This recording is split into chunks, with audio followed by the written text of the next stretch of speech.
Here we want to sketch the graph of the function on the given interval, calculate delta x and the grid points, and illustrate the left and right hand Riemann sum, decide if it over or underestimates, and then calculate the left and right Riemann sum.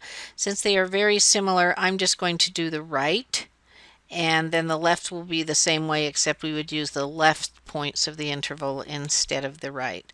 So it looks like our function is x squared minus 1, so we know that's just a parabola shifted down 1.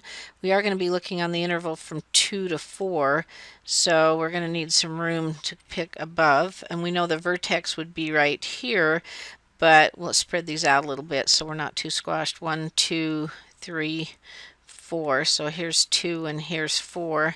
1, 2, 3, 7, 8, 9, 10. 11, 12, 13, 14, 15. We're going to go that high because when we sub in the endpoint of 2, we put it here. 2 squared is 4 minus 1 is 3.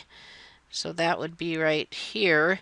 But when we sub in 4, 4 squared is 16 minus 1 is 15. So that one is right here. And we know we have a parabolic shape because this would have come along like this.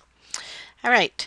We now need n equaling 4, and we need to use the right point. So I kind of missed there, but there it is, the right point. Because we're going between 2 and 4, we're going to need to divide this so we have 4 pieces. So we can see that our little width here, our delta x, is going to be 1/2. Now, as we make our rectangles then, we need to look at the right endpoint. So the first rectangle is going to look like that. And then we need to find the function value on the right side of this next one. So that's going to look like that. Function value on the right side of the next one is going to look like that.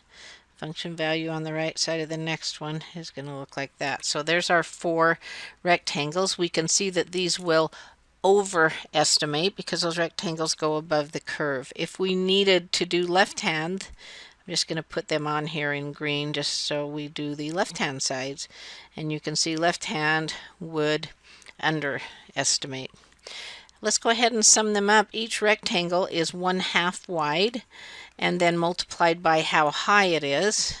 And this first one is the function at 2.5. So that's actually 5/2 squared minus 1.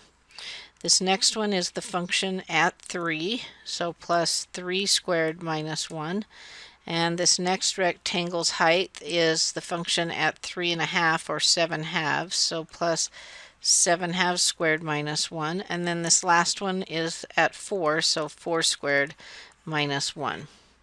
Now let's see what we can do to simplify. That's going to be 1/2 times 25/4, and we have -1 here, here, here, and down here. So that's going to be -4. We'll combine all those. Plus 9 plus 49/4 plus 16. So now we can combine all of those. And let's see, 16 and 9 is 25 minus 4 is 21. So we've got 1/2, and we've got 21 plus 49, 59, 69, 74/4. So if we made this into fourths, we just need to multiply that top and bottom of that by 4. That's going to be 84 and 74. So it looks like that's still got the 1/2 out in front.